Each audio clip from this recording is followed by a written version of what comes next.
peoples, and there's everybody else. You good. There's my peoples, and then there's everybody else. All right.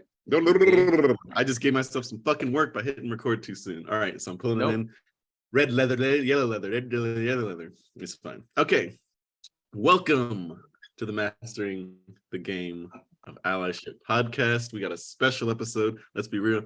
I'm gonna say that every episode. I feel like every single one is very special. But my boy Dre, if anyone has ever talked to me and they've heard any stories about my boy Dre, it's always that way. Never friend Dre, never colleague. No. That's my boy Dre is here on the podcast. We go way back. We met in the most crazy of circumstances, at least for me, when on my weird stint on the East Coast, lived in Connecticut for a year, working at an animation studio of all places, not doing any animation, but rubbing elbows with some of the most sick artists on the planet. Dre not only was one of them, but the work that we were doing at that place, putting together the inclusivity group, making cultural change, actually seeing if these people would put their money where their mouth is regarding like showing up for like diversity, equity, inclusion, just general well-being and listening to like artists and stuff. And there's a way in which it feels like we met on the battlefield. And best place to meet. Best place to meet. We also have a little shared like kind of martial arts backgrounds. There's always been this sort of like martial metaphor that's been going through sort of our connection. But I wanted to bring you on today, Trey, to jam about the different approaches that you can take to being an ally, especially like as a creative, but also like before we chopped on the call, you mentioned kind of the roles that we both took for making change happening at Blue Sky. And I'll let you talk more about that, but it was an amazing starting point. And I felt like it was really indicative of how you can start thinking about and taking on roles. Everyone who's listening to this knows I do a lot of role-playing games. Role-playing, leveling up, that metaphor is like really important for mastering the game of allyship. And so like the two roles that he sort of like dropped down for us in this community, I was like, oh yeah, it was like that. We talked about that. We'd have conversations all the time. So Dre, I just want to give you a chance to introduce yourself, introduce this like little metaphor, like who you at? What you do? What you about? What's your little bio? Let me think. Let me see where I can start. Well, I guess I'll start at the now and then we'll go back into the past a little bit. So my name is Dre Rodgriguez. Everybody calls me Dre. Except my mama. She calls me Andre. She'll never call me Dre. Let me see. I'm currently at Pixar Animation Studios right now. But I started my career started in the animation industry when I started, I would say college, but really it started in the California Department of Corrections. That's where I actually found CG animation. They had a vocation department in Tracy State Prison. Boom, opened my brain up. And ever since then, I was pursuing this path. But I've been an artist all my life. I've been, I was growing up, I was playing with Legos. I'm drawing, I'm painting, I'm airbrushing, I'm doing all this. I'm taking my clothes and cutting them up and making different outfits and stuff, just all kind of crazy stuff.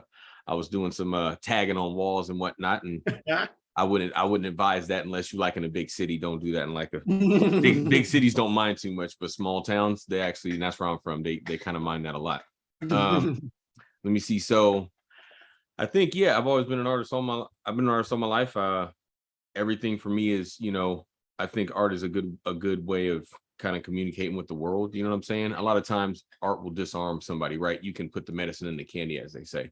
Medicine in the candy. Damn. Yeah, that's the medicine. That's one of the, it's just like music, right? You can get a nice tune, and then you can put anything in that song and people can kind of absorb the messaging that you got there, So, and yeah, I think art's just been, I say it's not what I do, it's who I am. Even if I wasn't in the industry, I'd be doing some type of art because I think I was put on the planet to do that. So yeah, I met Wendell at Blue Sky Studios, and I really do think that the universe, was plotting straight up to have me and Wendell kind of combine our forces and whatnot. And yeah, I do think that we're the Professor X Magneto kind of situation. Anytime we talk, we always have the Ask you same the goal question: in mind. who's who? So for all you at home, So the that's break is the Professor X so Magneto. I think that's the thing. X-Men. I think most of the time I'm probably Magneto. But I do think every so often Wendell will embody Eric Lyncher. Every now and again, he'll be Eric Lyncher and I'll be Professor X. It's like it's here and there, but most of the time I think I'm Magneto because I'm definitely a person of I think when it comes to people being down with something, right? Most people will give their opinion on something, or they'll do a couple hashtags, whatever, you know what I mean? But a lot of times people ain't really about giving their sweat equity and their blood, Sweat And equity. Tell me more about and that.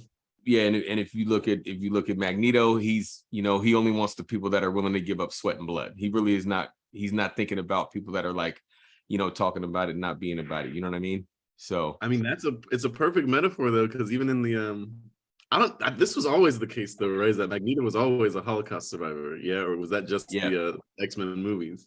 So I see the parallels there around. Just like again, when I talk to Dre, I'm just always like, what prison wisdom you got for me, Dre? Because you even told me one day where it's like the reason that you're able to like ball at this level is that you saw what it's like at the bottom. Like you went there, you saw it, you're like, don't like this, but it's also survivable. And so I even see it like you'll find like a passion. You'll be like, all right, we're doing this. And where everyone else might be like, I'm afraid, like maybe I want to be like, the thing that you're afraid of is survivable. I see people do it time and time again.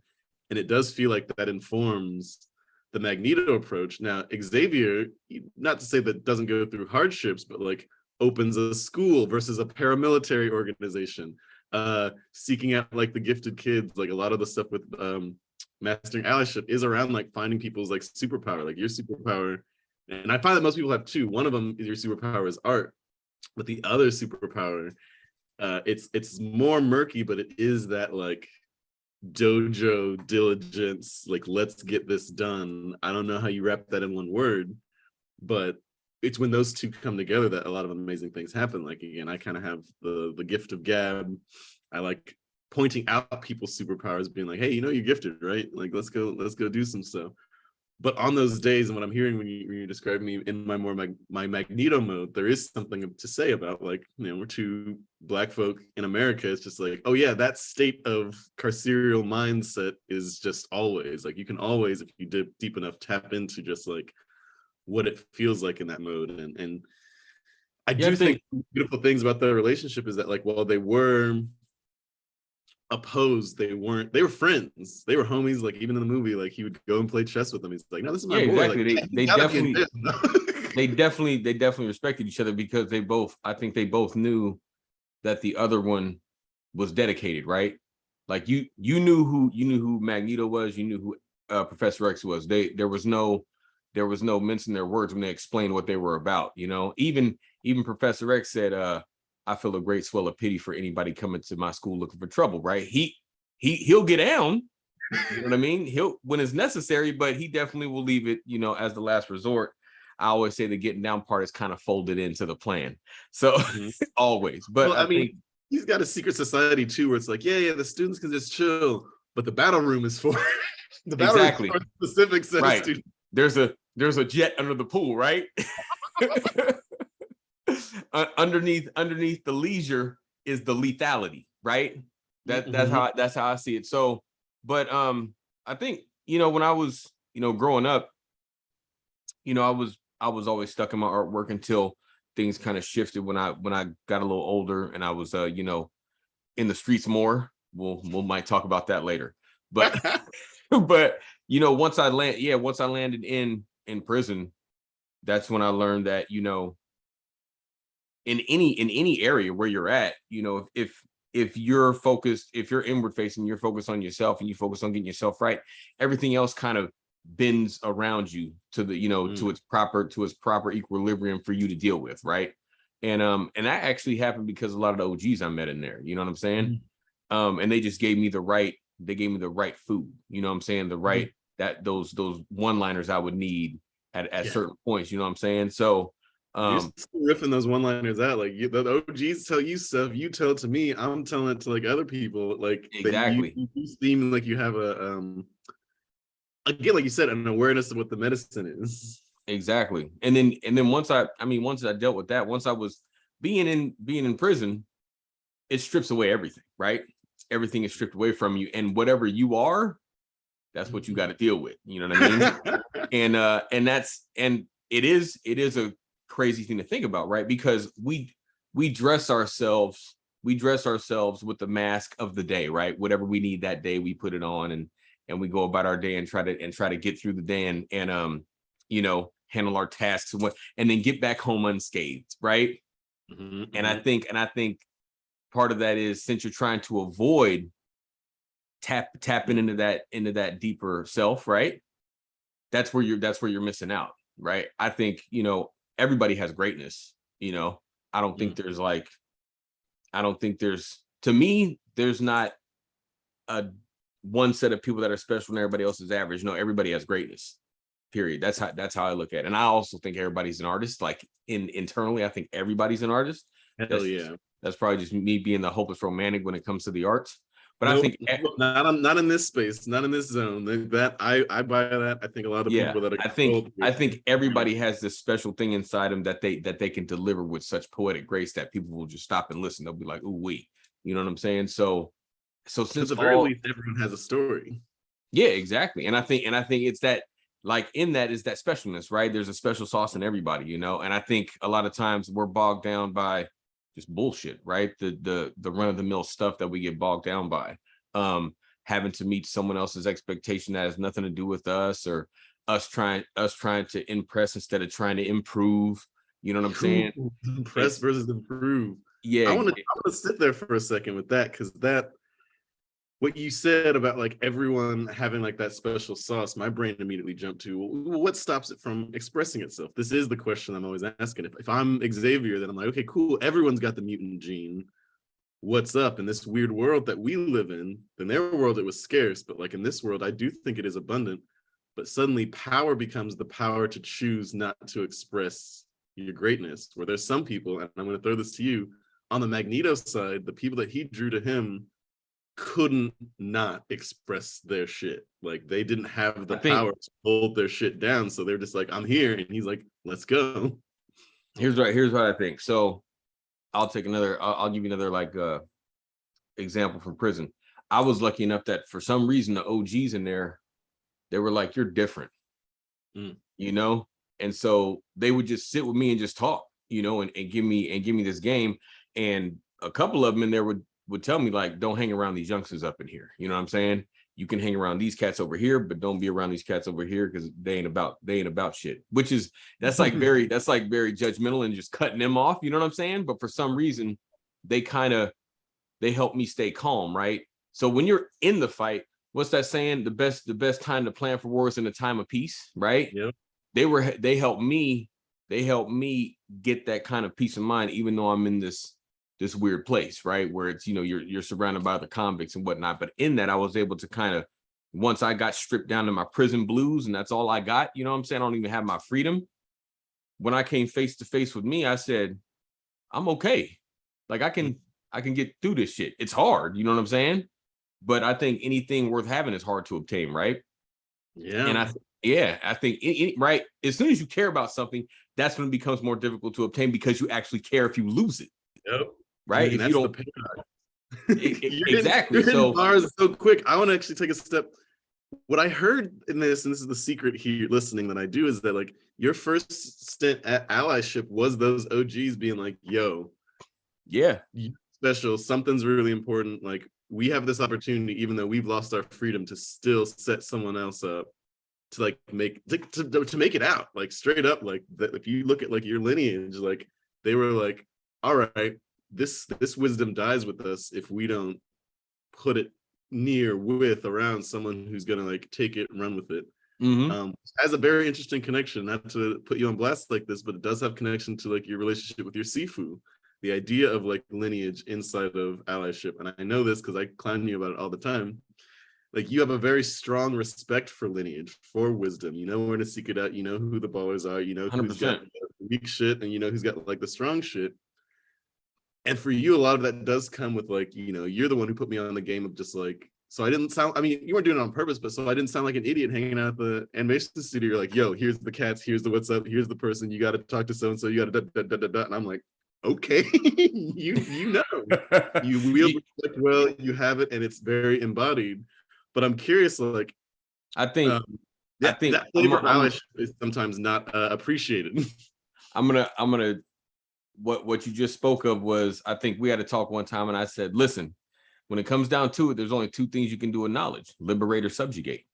Ooh, I remember that day. Yeah. And I mean, for me, I'm not trying to be a despot. I'm not trying to be a dictator, right? I always say, if it's lonely at the top, I don't want to be there. I want to see everybody around me kind of leveling up, and not to say, ooh, look what I'm doing, but just leveling up to feel better about themselves. You know what I'm saying? I know what it feels like to be at the bottom. I know what it feels like. Listen, I was getting strip searched 5 days a week for 2.5 years. You know what I'm saying? Straight up, clothes off. You know what I'm saying? Monday through Friday. So I know what it feels like to be at the bottom, and I also know what it feels like to be like, feel like there's no way out. You know what I'm saying? Shit's horrible, man. And I don't want that for other people. You know what I mean? Right? Yeah, well, that's not, I wouldn't want that for my worst enemy. The question that I had, and that's perfect, because so we talk about this every episode. I sort of break down the stages of allyship and the states of allyship. So the states are waking up, cleaning up, growing up, showing up. And like you've already kind of showed us that in your story, like the wake up moment is just even you being aware that you care about art, but also just whatever awareness that made you know. Maybe even the wake up moment didn't even happen in you, it happened from someone else. The OGs were aware of you being like someone who needed to be protected, and then you woke up to sort of like their knowledge. But you talk about like in your cleanup moment, that's the spot that's like, okay, what's in you that's kind of getting in the way? Like again, people wake up to like, okay, who needs help in the world? Then you clean up the parts of you that are stopping you from getting in the way, that from showing up. And then for you, it was that awareness of just like, yo, I got cleaned up, in the sense of they stripped everything away. Like once you hit that bottom, you knew what that thing felt like. A sort of compassion emerges. Like it doesn't, you know, it's not showing up in compassionate language, but exactly as you said that, which I wouldn't wish that on my worst enemy. Suddenly now the set of people who you can help is huge. And I've seen it. Like, you know, I've heard people you're beefing with where I'm just like, you are treating them with a lot of compassion. And he's like, because that's what I do. Like he's not going to avoid this problem, but like, I'm going to show up to this problem in integrity and grace. Because at the end of the day, like, you know what it's like down there. And like, you're not going to like invite anyone to go down there with you, but you're also not going to get disrespected, which is its own, I'd say that's a whole episode, next level masculine style allyship. Allyship right now, I love it. It's great. It does have a little bit more feminine mimetics to it. It's a lot of soup giving, and sometimes allyship is ass kicking. Sometimes it is like, hey, you want it's this both, right? Me. You don't want this from the people out there.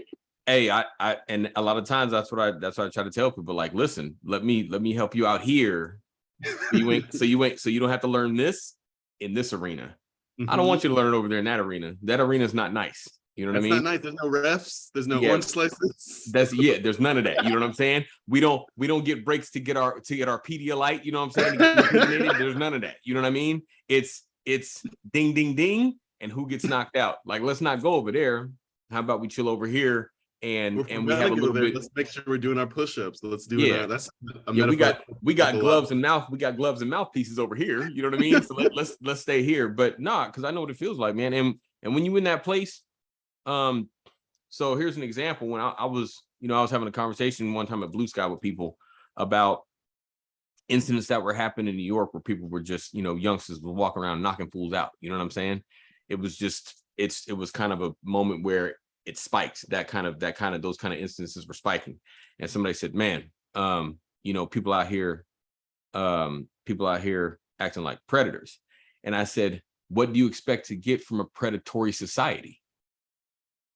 You can't expect that you're going to have a society, because I think I always say US was built on warlord culture, right? All you got to do is go into the past and look at the forefathers and what they were doing, so-called forefathers, and what they were doing, right? Like, they were writing down some gems, right? While hanging people. So it's like they did what they wanted to do, how they wanted to do it, and they didn't give a shit about who thought differently, right? Well, that's what we're based on. So I'm trying to get rid of that. I don't want the waters to have so much turmoil, right? Because when that happens and people are drowning, well, they really don't have time to see themselves. They don't have time to actually grow and evolve, right? If you're drowning, you just thinking about getting that next gulp of air, right? That's all you're thinking about. So, and I know what that is. So why the hell would I want that to continue? Right? It just doesn't make any. I don't want that. I want to be in a neighborhood where I see kids running around playing and safe to go to school. It's like simple stuff. Like everybody wants that stuff, but it's like, okay, here's where the rubber meets the road. Are you willing to give just attention? Or are you willing to give attention and time? How about attention, time, and sweat? How about attention, time, sweat, and blood? You see what I'm saying? And that's, and like me and my boy were talking one time, and we were talking about all the homeless out in Oakland and whatnot, and there's a homeless encampment right out here outside my window, and I'm like, I'm not tripping off the homeless being out there. I don't want people to be homeless, but I'm saying I'm not tripping off seeing it because that's one of the adverse effects of how we live in our society. So if you want the society you want like this, then you should be able to deal with that too. Don't try to turn it off. Look at that shit. You know what I mean? Because that comes from the kind of society we have. We have a predatory society, which means we're going to have predators, which means we have prey. And if you dig this, then you should be able to deal with that too.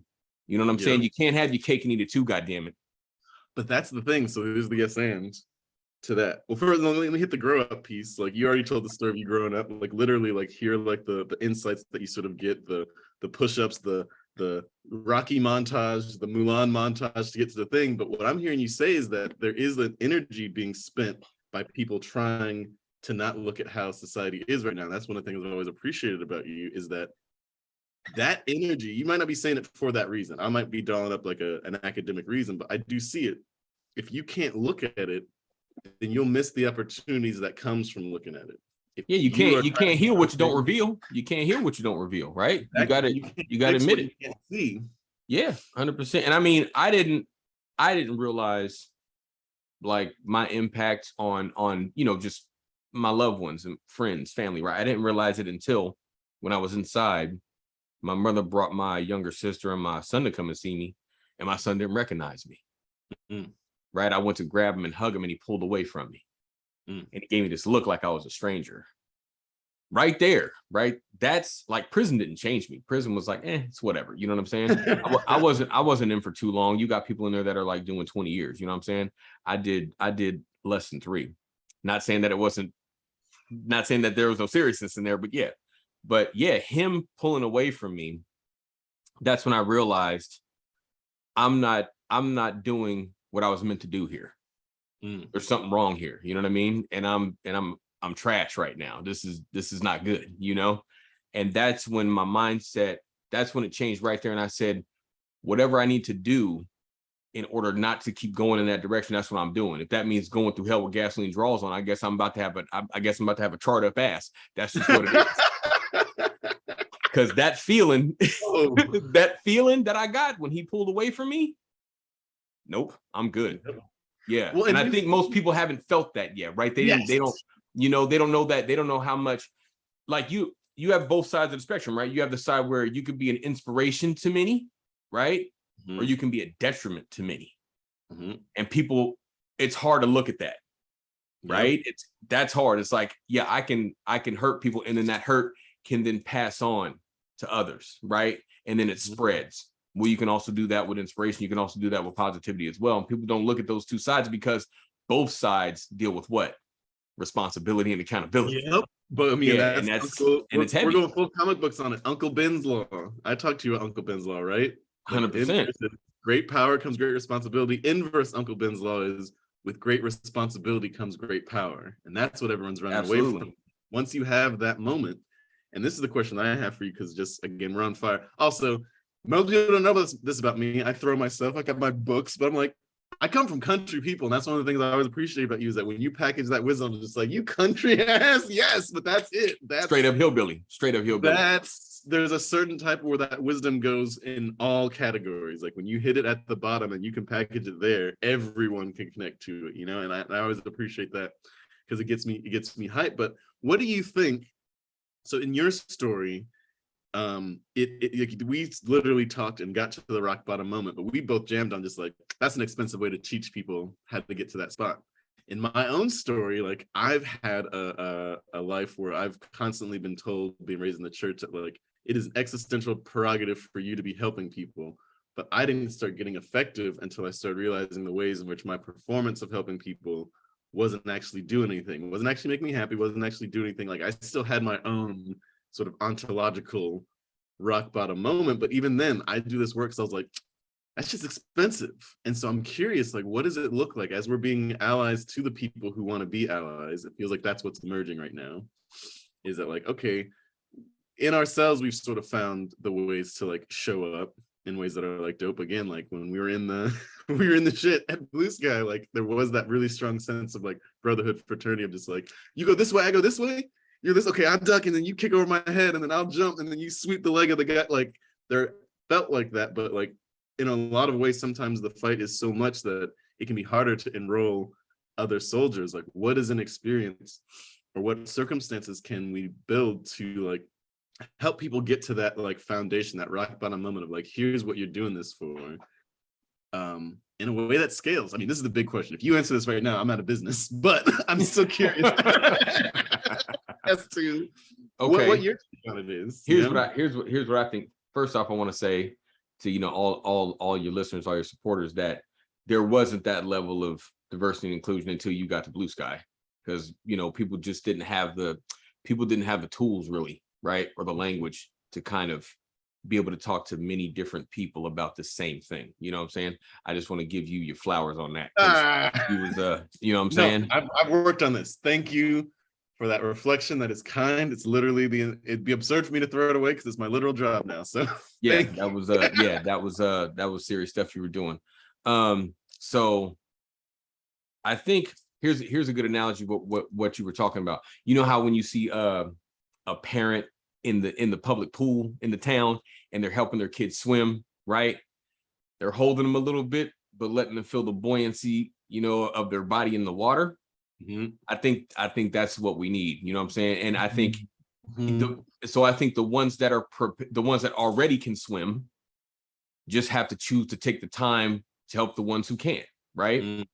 But I think what it is again, since we have a warlord culture, once you learn how to swim, whether or not you were taught by somebody, or whether, like for me, when I remember when I was younger, I got so frustrated that I couldn't swim. I'd always go visit my father in San Jose. Everybody knew how to swim but me. I was so frustrated when I got back to my hometown. We had a pool in our apartment complex, right? I jumped in the deep end by myself. There was nobody at the pool. It was like early morning. I just jumped in the pool, and either I was gonna swim or I wouldn't be here to be dissatisfied by my failure, right? So it was good either way. So I told you my deep end story, right? That's funny, right? I told you. Did I tell you my deep end story? Oh, okay. Well, we're recording this. This is, oh boy. I'm making this podcast specifically so I can record my wisdom and my stories because it's easy, and I'm annoyed that you hit that because I'm just like, oh shoot, that's the moment. 7 years old, at the East Cobb pool. I was at my first pool party. I go to the pool, and I've always been kind of anxious kid. Like, as much as I have learned how to interface with people now, crowds kind of freak me out. I'm just like, I don't know, because crowds can turn on you. Crowds are like, I hate watching people trying to not have a bad time or trying to have a good time. I'm like, both are going to end up with disappointment, and crowds don't like dealing with disappointment. They turn to mobs on the other side, and they get disappointed. I knew this at 7 years old. I was like, I'm not messing around with that. Right. I go to this pool, and I see the pool. It is the clearest thing I've ever seen in my life. One half of the pool is just a bunch of children trying to drown each other. Just, we're doing chicken, we're doing I'm like, this not only does not look fun, this looks like the craziest, most buck wild shit I've ever seen in my life. And I'm looking around at the adults, and they're all like, yeah, this is it. Good job, we're doing it. I'm like, nah. But then I look to the other end of the pool, calm, pristine, clear. I'm like, ooh, that looks unbothered, right? No one's over this. And you used to say this thing to me that I'd be telling people, specifically I'd be telling people that I'm in intimate relationships with. They're just like, yeah, my boy Dre used to always tell me, it's like, hey, we can't breathe underwater. We can't go down. You can't. So of course, my crazy ass walks straight into the deep end. No concept of depth. That's when I learned about depth. Went straight to the bottom, and I didn't swim. I'll be real. Like someone realized there's a kid down there. The water is now shaking where it was still. Like, what's happening? They fished me out. For some crazy, they do not send me my ass home immediately. That could have easily just been a traumatic experience. I mean, it was still a traumatic experience. But the shift moment, and that's why I connected with the story that you just told, was that I still stayed at the party, and I was like, well, damn, I gotta be here. I went to the shallow end. I got myself a little bit of space so that I could figure this out. Taught myself to swim, and then took myself back out to the team. And you know what? And that's a perfect analogy. So, I mean, don't get me wrong. Again, both of us, we should have had a person there that had some experience. That's right. We're not gonna argue that. But yeah, you got to see it. Then you came back and was like, okay, I know I just got to ease into it. You know what I mean? But a lot of people, once they learn how to swim, they say, I'm good. You know, I think people don't realize the power of understanding until they themselves are misunderstood. Now they need it, right? They don't understand compassion until they feel unloved and they need it, right? The idea is we got to stop having this convenient amnesia. Like once you get amnesia, because here's the thing: is that trauma you won't forget. And again, both of your stories that's sort of really showing up is that instead of post-traumatic stress, post-traumatic growth happened. Like that awareness is deep; it's deeply seated. We both have it. We do know that there is this experience of like helping people like swim, but also how do you make sure that you're helping people in a way where they can't conveniently forget? Like I said, like the people who use their power to forget that they have superpowers. It's like, yeah, if you forget you have superpowers, you have an excuse when you don't use them when the opportunity arises. And I think here's where I embody Eric Lyncher. And I say, okay, if I see someone gaining, they're making strides, and as they make strides, their amnesia becomes more and more apparent. Yeah, I ain't dealing with you. Because I see once you get into a place of power, you ain't trying to help nobody else. And we don't need people like you in places of power. You know what I mean? Because you do have those kind of people, and then you have the other people that, it's just like you have people that say, once I'm out of the situation, I'm not worried about the landscape, right? I'm out. Then you have other people that say, once I'm out of the situation, I'm going to go back and try to further change the landscape. Yep. Those are my people. Well, and what's beautiful about that is that's the hero's journey. One of my mentors, Robin Rice, told me, they're like, we are in a culture of anti-heroes. Here's what creates an anti-hero. Not a villain, but an anti-hero. Hero sees how whack it is in town. They go into the forest. Good on them. They go in the forest, they do the push-ups, they see the trials, they do all this stuff. They might even have the death experience. Now, two things happen. Either they avoid the death experience and then they start living in the woods. Or they have the death experience, but it traumatized them. They're like, I can't go back, because there's always two climaxes in the hero's journey. There's the one that shows you can do it, and the one that shows that you remember you have to. So like, even if we go to Star Wars, like the first climax is them escaping the Death Star. Like, okay, cool, we made it. We watched Obi-Wan like die and get got, and then Luke's like, okay, cool, we got a dip. And the second climax is Obi-Wan's still there. Listen to him. Turn the targeting computer off, bang, bang, bang. If Luke was like, no, Obi-Wan's dead, I saw him die, fuck this, I'm using the targeting computer, story ends, everyone dies, he can't bring the energy back to the stuff. We got a culture of anti-heroes where they get out, and either, again, they don't finish the loop. They either don't have the death moment, the rock bottom moment, or they have it and are so scared to have to give that to someone else, have to go through it again, that again, they stay in the wilderness. The great example sort of in the large picture is your Elon Musk's, your Jeff Bezos's. And I'm not trying to like be too political with it, but like the big difference between the Elon Musk, Jeff Bezos, and the Bill Gates has come back from the forest. He rolled back and said, dope, half my money gone. I'm not playing this weird acquisition game anymore. Like, I've seen it. Granted, he got pretty high in the forest before he decided to like start giving back, but immediately was he was floating above the canopy. He was floating above the canopy. Yeah. But he came back. And that's the crazy thing, is that like, it doesn't matter how high you go, it doesn't matter how long you stay in the forest. It's like, you make that choice with the power at that altitude to come back. And we haven't seen any of those other motherfuckers come back. And we are seeing a lot of people on the ground with their superpowers, having learned it, having faced the trials, not coming back to the town to help the others, to help them swim, to sort of like do that. So I want to make actually a crazy pivot real quick, because I see this with creatives in allyship. Like, you are rare, Dre, in the sense of like, I want to help people and I'm committed to my craft. Most people are like, no, I got to pick one. That whole forest for some of these like really amazing, talented, fantastic people. I mean, that's one of the things that was so tight about working at Blue Skies. I'm like, I've never seen such a pile of talent. And I've been in some crazy rooms. Like, I worked at Airbnb, I worked at the Apple Store. Like, I went to Reed College, some of the smarter motherfuckers on the planet. But in that room, I was seeing just like full on yoked Titan level superpower, Pretty much. who hadn't been in the forest. And so I'm like, what do we do with this? And I see you out there being like, X-Men to me, like let's go. And I'm like, hey, you want some help? you want to, like, I'm just some random wandering samurai, but like, you seem to know what you're doing. Like, what's up? How do we help creatives stop like having that sort of like split consciousness? You know, you can't serve two masters, but like, I think, you know, inside of yourself, art saved your life, art is your life.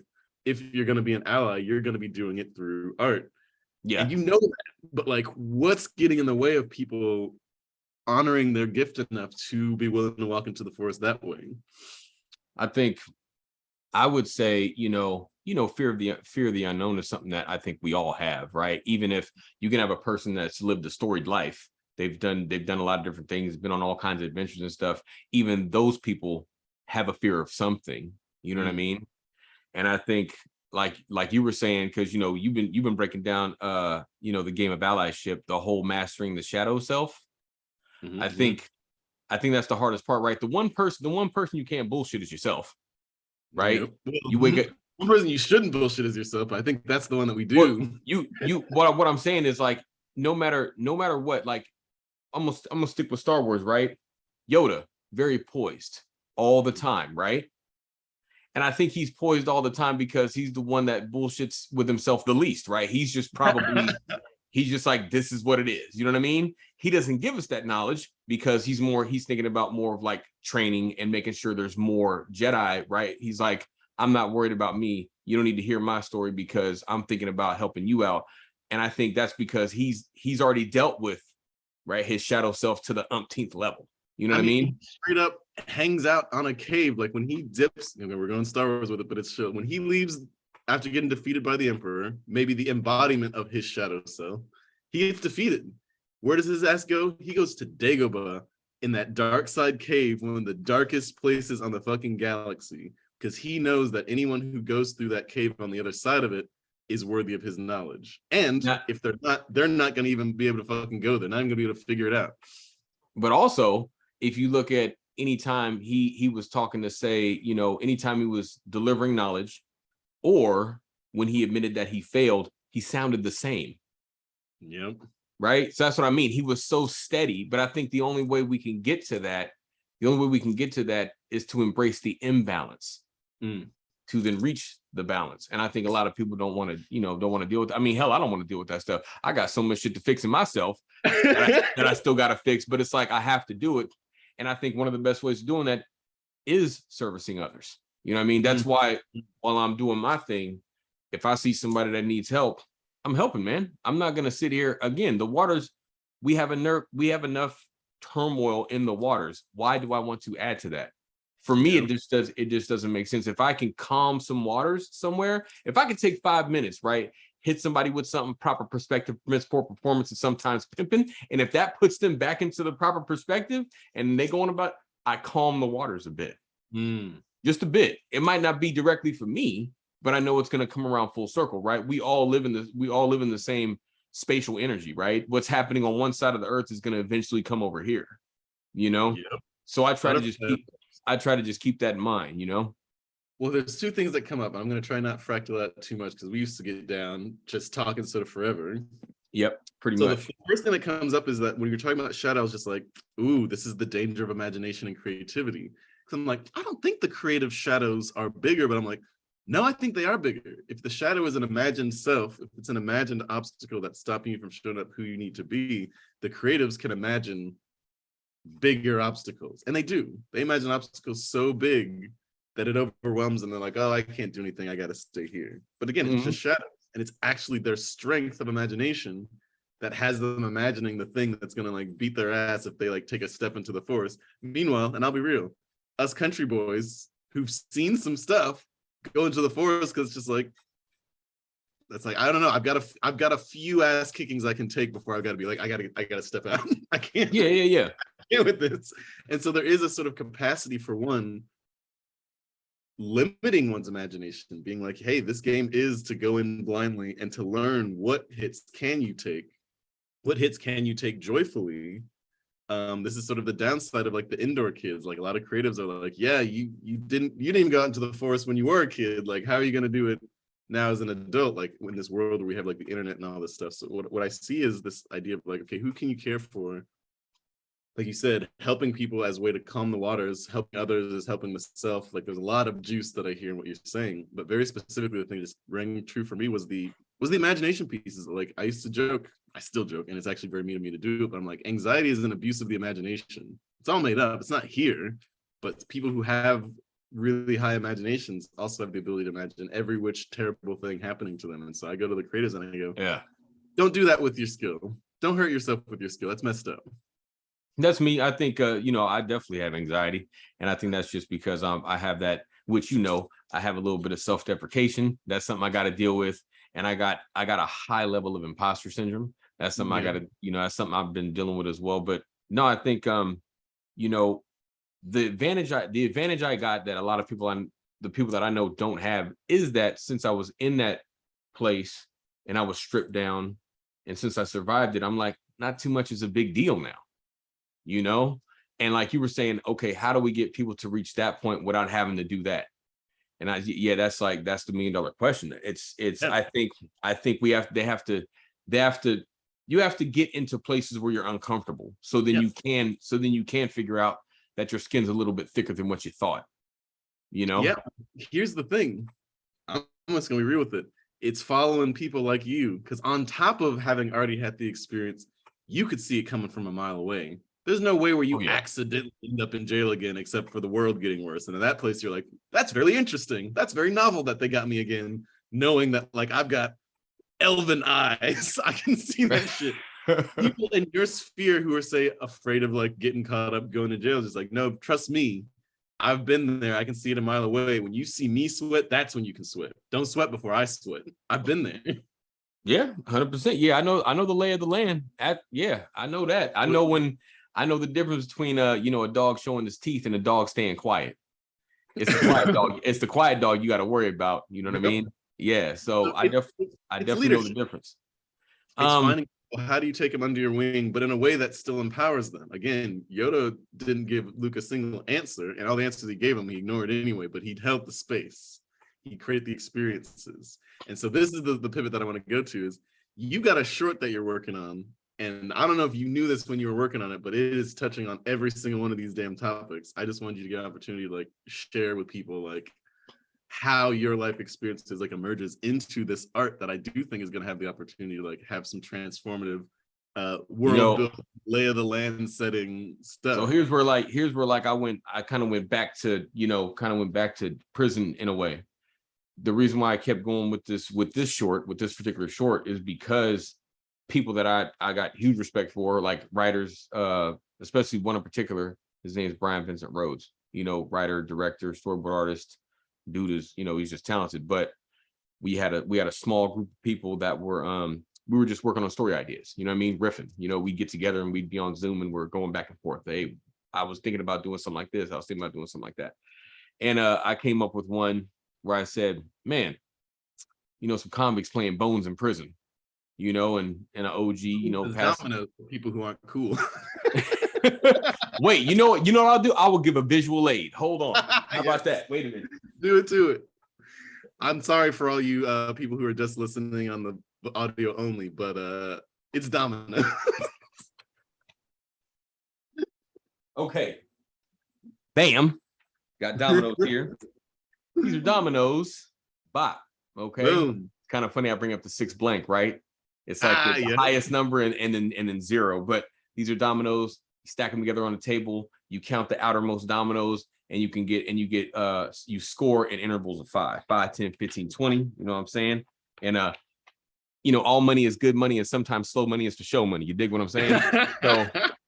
So when I said that in the meeting when we were talking, Brian was like, stop everything you're doing and make that right there. Just that needs to be made. And when he said that, I'm like, okay, this cat, that's all he's been doing his whole career is writing and directing. For him to react like that, I was like, okay, here's where, because a lot of times, people will kind of miss those moments because they're so caught up in what they're doing and how they're doing it, right? But I was like, nah, this cat was just from what I was talking about. He was like, stop everything and make that. I said, okay, I need to do this. You know what I mean? Now, I didn't know how far it was going to go or how it was going to turn, or am I going to get help or whatever. All I knew was you didn't, the unknown of the Force. And exactly. I got to tag it again. The respect for lineage, the respect for craft. You're like, yo, one of the OGs. And it's not the prison OG, but now it's the writing OG. Exactly. So, how high? Let's go. Yeah, it's like this cat knows because he's been writing, he's been directing. That's what he does. For him to get excited tells me that there's some teeth to this thing, right? There's some texture here. There's something here that caught his ear. And so I said, okay, let me just start kind of writing, coming up with the ideas, trying to figure it out. And then the strangest thing is that I thought I was going to have an uphill battle finding people to help. But so far, most people I talked to, they're like, yeah, I got you. And I'm like, how is that so many people with so much to do, right? You got your careers, you got family, you got whatever obligations that you got, and you might, other artists might be working on, their own personal projects, right? But for some reason, people are like, yeah, I want to work on that. And I think it's one of those things that when something is solid, you kind of know it. When you see a good film, you're just like, there's something there, and I think that's what's going on with my short. And I think it's just because it's steeped in authenticity. It's steeped in rawness. You know what I mean? It's not, there's no elevator pitch, because it's not just two cats playing bones. Like that's what you're seeing, but there's the transformation that happens. I've only heard a little bit of it, but again, it still has that rhyming aspect. Well, so I definitely, all the characters in there are characters that are based on like real folks. Some folks I can't talk about on camera because for code stuff, things dealing with different type of codes. But basically, it's a youngster who came in with only a certain amount of years to do, and he's playing bones with a person that's never going to get out. You know what I mean? And the person that's the lifer, he's imparting wisdom to the youngster through the game of dominoes, right?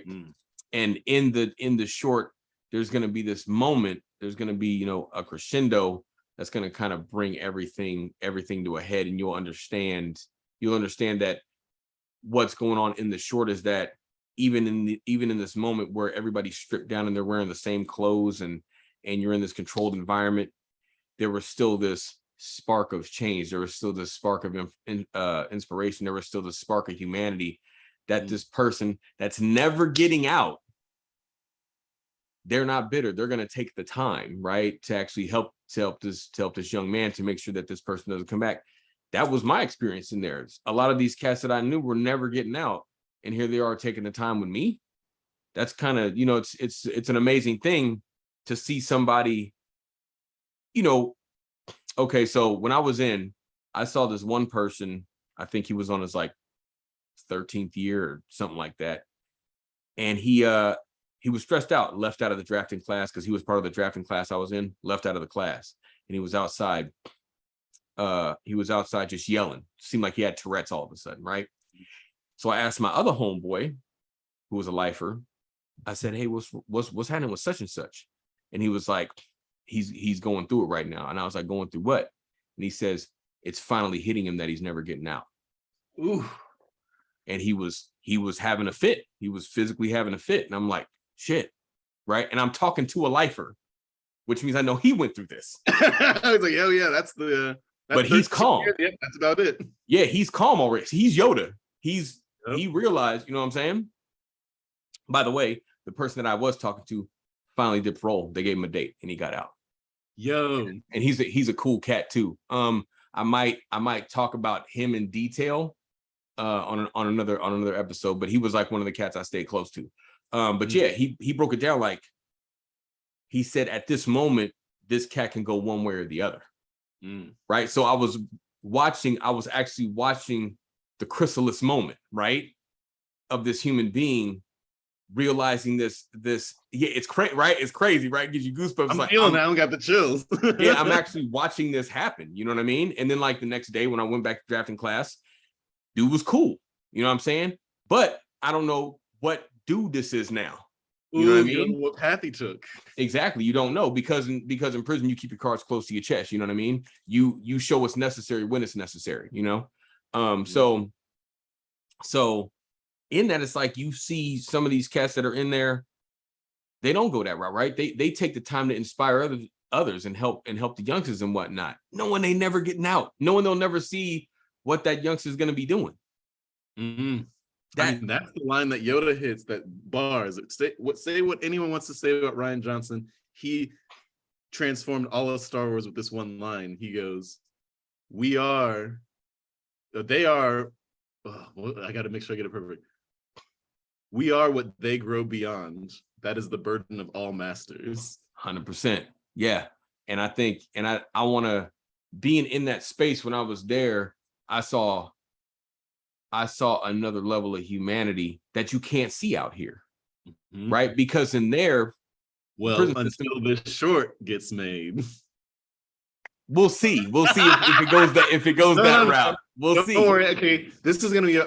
This is what the amazing thing to do with the podcast format. It's why I like it. It's long term. It's situated in time, but it also lets you do meta narratives. I'm going to say here and now, this episode is going to be so fire on the release date of this. Like, you're going to hear it and be like, yo, he was kind of acting a little bit weird and scary about this thing that totally like popped up. I'm going to do that because one or two things are going to happen. It's going to crash and burn. And I'm going to look crazy, which is its own funny thing. Yo, y'all. Yeah. Stomach was bigger. I was bigger than my stomach on that. Right. Well, it'll be fucking tight. And I know it because, you've already heard me where I'm like, this thing needs to get made. I'm hearing exactly what everyone else heard. All my audience is hearing it right now, and they're like, shit. Yeah. And here's my thing, and this is for like cats out there that are listening that are in like a holding pattern, right? Where they don't know if they don't go left or right. Here's my thing. I'm making this because it aligns with my spirit and who I am as a person. So for me, it can't crash and burn. Right? This is like the Yoda thing. Like Yoda has already talked to himself and dealt with himself to a level where he's just good, right?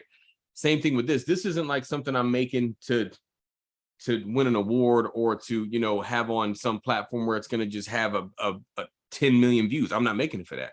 I'm making it because it was a part of my life. And this was, you know, listening to Brian when we were talking about the whole thing, and he was like, you need to make that, blah, blah, blah. There was other moments where we've had talks where he hit me with other stuff too. You know, like in one talk, we were having a conversation about like talking on panels and stuff. And before we had this conversation, this kind of stuff I'm doing right now, I would never do this stuff. Now I'm doing it. And I remember when we were talking and he said, it's not about you, brother. Yep. And when he said that, I was like, ooh.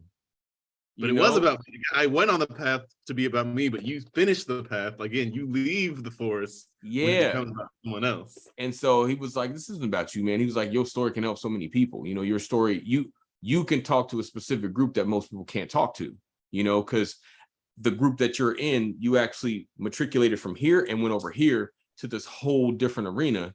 And now you can help pull the rest of them over into the space. So it's like those kind of talks is why this short's getting made. And it's all about trying to show the complexities of what was going on inside and how there's so many people in there that have such a level of humanity that we need out here. You know what I mean? And but a lot, like I met maybe a small handful of people in there that need to be in there. Most of the people that are in there shouldn't be in there.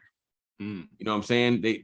They're really, they're the people that, you know, when you get in certain situations and things get tense, you make that wrong decision. You know what I mean? But it doesn't mean that those people are, you know, they're not lost. You know what I'm saying? They had, which we've all had moments like that where it just so happens we didn't get got, you know? And so, yeah, I wanted to show all that. in this, and I'm hoping I can fit it all into the short because it's only, I'm thinking about 7 minutes. So I'm hoping I can fit it all into, into that short, but we'll see. Y'all ain't gonna get to see like the steps, but Wendell is one of my like guiding lights. So he'll be seeing as I go along through the stages. I won't be seeing the steps. Yeah, they won't be seeing the steps. I'm not gonna drag your ass back on here and be like, bruh. So you just, the next crazy crisis that you do in making it and you overcome it and you reach level 20, I'll be like, you need to tell these Negroes about your level 20 experience. Right. Okay, I'll tell you the first one as it gets made, Let me tell you the first one. So, and this is real. I had my first character meeting last Monday, right? Well, not this Monday that passed, but the Monday before. And so I'm sitting here with these incredibly talented character artists. These one of them I've been following their career since my college days. I've been following this guy's artwork. Dude is serious business. His name's Danny Williams. And then also the other character design I have currently, his name's Omar San Cristobal. So being in a meeting with these cats, and I've never been at the front end of a production, right? I do sets. I model all the environments and whatnot in a film. That's what I do. So I've never been at the beginning where you're deciding the actual show style of a film. You're still talking about story. I've never been in that room. Now I'm in this room with two giants. And when I heard them say, because they said, Dre, when you want to meet again, I'm like, everybody's doing this out of love. It feels weird to give somebody a date if I'm not paying money. You know what I'm saying? So Danny says, how about we meet next week, Monday? And Omar said, cool. And I'm like, these cats are actually going to have stuff in 1 week? That's when I realized the level of responsibility I have now. It hit me right there. At first, I was just writing a short and I'm working on it myself. Everything's cool. But now I have these people that I got huge respect for. They're actually giving me their time. And I know how much that time means to them. Mm-hmm. I said, okay, this is serious business. This is that moment where Wendell would say your shadow self will show up. Oh, yeah. Right here. It's right here, chilling with a cigarette, hanging out in the back, just being like, all right, let's see what this guy's made of. Exactly. And so here's where, like, knowing Wendell and all y'all out there, this is why you get his book. I ordered his book. I can't wait for it to get here. So matter of fact, I was one of the ones who was like, you better write a goddamn book. Yeah. All right. So, but here's what I'm saying. This is where the shadow self will show up in these kind of moments where you're at the precipice, right? And it's you either jump or you stay, right? And I said, you know what? I'd rather go down in a blaze of glory than not start the fire at all. Ooh. Right? So, because at least if I go down in a blaze of glory, somebody saw the blaze, and maybe I went down, but maybe that also lit the way for somebody else. This happened yesterday. I was talking to my moms about just like, where I am in my career and like what I'm trying to do and like how committed I am to the vision. I'm like, I'm happy to die here. I've gone through some weird stuff, but like that's what everyone's sort of pushing across. And I hit her with this. It's almost kind of a sermon. It was weird. That first fish that gets on land, we can all imagine that first fish. First goes, all right, now I'm an amphibian. Cool. That wasn't one fish. That was millions of fish dying with no one to see them. Just, I guess I'm not the land fish. Right. But you need all of them. And so what I hear in that story too is just like there is an aspect of effective allyship where you're willing to let your failures be the allyship as well as your successes. Motherfuckers only want to let their successes be the allyship. It's like, no, can you fail well? Can you fail well publicly in a way that like lets people know what went wrong even? So many people will fail publicly, but then they'll do it and not share the thing. That's why I'm like, no, we're dragging you back out. Like even just that lesson is like, everyone's going to have that version of it. Like, people will see the responsibility first, but they won't see what actually shows up, the inverse Uncle Ben law. You touch power, my guy. Yeah. You touch and that's the power of it. And you can hold power one of two ways. You can Tom Bombadil it and be like, what's a ring? That's interesting. Or you can be glad you're like, instead of a dark lord, you have a dark. You can, there's a different posture towards it. And so the question is always, especially with effective allies, to do it, you're going to have to get power. To get power is going to have to interact with your shadow. And how do you want to do that? How do you want to watch yourself show up to that? Mm-hmm. And I think it's okay to give yourself, for all the folks out there that are in that kind of space, it's okay to give yourself some damn grace. Stop being so damn hard on yourself. And believe me saying that means something because I'm hard on myself all the I was goddamn gonna say time. something. I was gonna let you just roll with it. I was gonna say No. shit. I'm gonna cover that. I was gonna cover that. Yeah, I'm hard on myself all the time. And yeah, give yourself some grace, because the reason why I'm saying that is because there are people out there in the world like me that are gonna give you grace too. You know what I'm saying? I'm gonna let you mess up and be like, let me help you dust off. It's all good. You know what I'm saying? Let's get back to work. So like looking at my short and having that first meeting, and I said, ooh, that's like, it got real fast, like very, very fast. And I said, yeah, here's where this is the things that Wendell will be talking about, and Wendell's already given me a lot of like stories and stuff that I keep right here that help a lot. You know what I'm saying? You have no idea. Get the book, damn it. So I tell people now that this short is the hill I'm willing to die on. Yeah.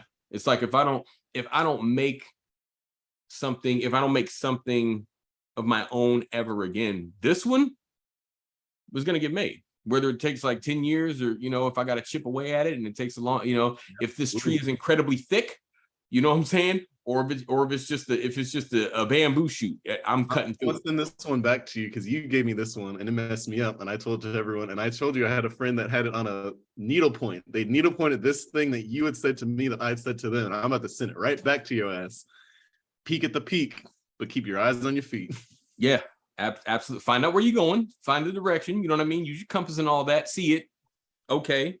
And then one foot in front of the other. Yeah, because you can't. If you look at that, you're gonna slip and hit a landmine. Yep. So don't do that. My own phrase on it. It's like, how do you eat a mountain? How do you what? How do you eat a mountain? How do you eat a mountain? I would think one bite at a time. One bite at a goddamn time. That was some country shit right there. One bite at a goddamn time. Yeah. Oh man, Dre. I mean, I knew this was gonna be fire, but just to be in it, to be in like fellowship with you, to be like jamming, chopping it up like we usually did. I'm like, if you haven't caught me on the video, I'm tearing up a little bit. This is good shit because this is exactly sort of what I wanted, what I hoped for. Well, I knew what it was gonna be because I think I'm grateful for like all the people I met in my life, and you being one of them. It's like I was lucky as hell because there's people out there that all they for a certain amount, you can have a person for a certain amount of time, they just meet monsters. You know what I'm saying? And then that kind of forces them to grow a certain way. And then once they're in that space, it's kind of hard to pull them back. Well, I was kind of going that route as a youngster. You know what I'm saying? Teachers telling me I wouldn't amount to shit, not giving me any kind of understanding, grace, blah blah blah. But then I just got lucky enough to meet, the universe sent me all these people that were giving me the right medicine at the right time. You know what I mean? So I stay grateful for that because it could have kept going the other way, and since the universe gave me grace, who am I to deny that to the next person? Ooh. All right. That's it. I don't want to profane that with any more words. Y'all, it's been Mastering the Game of Allyship. This has been Dre Rodgriguez. Keep an eye out for it. Is there a working title? Is there a title for this short yet? There is a working title. I'm gonna give you that a little bit later. I'm gonna give you that when I get the time. Keep an eye out for this dude. He's doing it, and he's doing the artist. And if you are an artist, like that is wanting to like do this, like again, listen to this episode again because like I can already hear there's layers. There's lots of great information that we just blew past. But yeah, the ability to do stuff that's right with your spirit, telling your story so that you can help other people. The degree to which you can believe in the power of your own story is the degree that you get to be an effective ally as a creative. And that's hard, especially in a world that says that art doesn't matter, that storytelling doesn't matter, that you got to do like hard, real, grubby shit. This is as someone who is also a creative, and speaks to my heart to hear this story because like, well, goddamn, like I've never told that story on camera of the pool. I'll tell people, but like that's never been like an official part of the. I pulled that out of you. I pulled that out of you on the. Oh, yes! That's a win for me. Yay. That's a win. That's a win for me. I'll take that. I'll take that. I like pulling. You know what I mean? So you just saw it in real time, the power of storytelling. And if you storytell with music, if you storytell with role playing games like me, if you're an artist or something, just create enough space in your life that you can just see what'll happen when you do it for that reason. Now you might do some art just because it's fun and it's silly. That's chill. Have your time for that. But see what happens when you like use your art to tell your story, because someone needs your story. And Absolutely. that, I need it. I need it. I need your story, right? I'm interested. Do it. If you're not gonna do it for me, do it for Dre. I'm not even gonna explain me with this episode with my usual my ending. So I'm just gonna say thank you, and we'll see what happens next. All right, y'all.